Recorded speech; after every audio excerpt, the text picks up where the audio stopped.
thank you for joining me again. Yes, I'm wearing the blonde wig.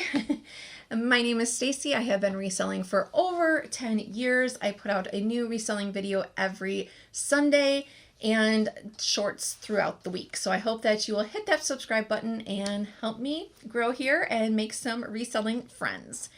Today I wanted to talk about what you should put, or at least what I put, in the custom field for eBay. And since I have done this, it has really helped me. The things that I put in the custom field on eBay and then in the custom at the bottom of Poshmark as well, but specifically eBay, is the year and the month that I listed it.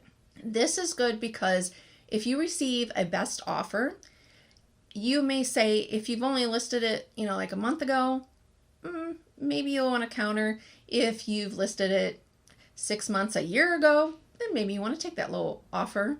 So it's just kind of a good gauge on, so that you can judge that.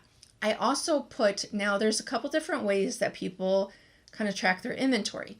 You can either track your inventory by line item and write down the cost per item of what you paid, or do a more general and not by line item and more general of, okay, my average cost is $5.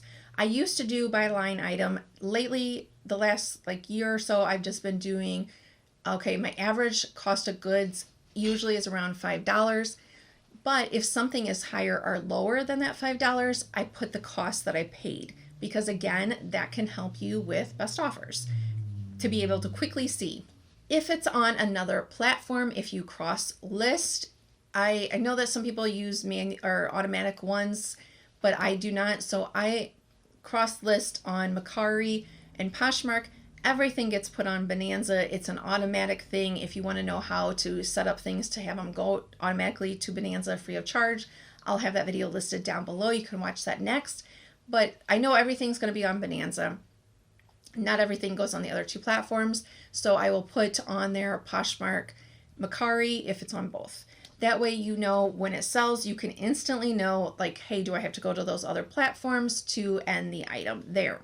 Another thing that I put, sometimes I have to abbreviate depending on, if I have this next item. But if there is any stains or flaws, sometimes I just put flaws in there. But again, this is all to help you when you get that best offer in, so you don't have to go and look at the listing. You can instantly look at your field and instantly see, okay, how long have I had this? What did I pay for this? Is there any flaws? Because if something has flaws, guess what? I'm going to take a lower offer. So those are the things that I put in my custom field. It has helped me so much after I have done this to make a decision on best offers or not. I don't know what you put. If you think I'm missing anything, let me know. And yeah, thanks for watching. If you have any questions and you have suggestions for videos, please let me know down in the description, or please let me know in the comment box. And YouTube thinks you'll like this video next. Thanks. Bye.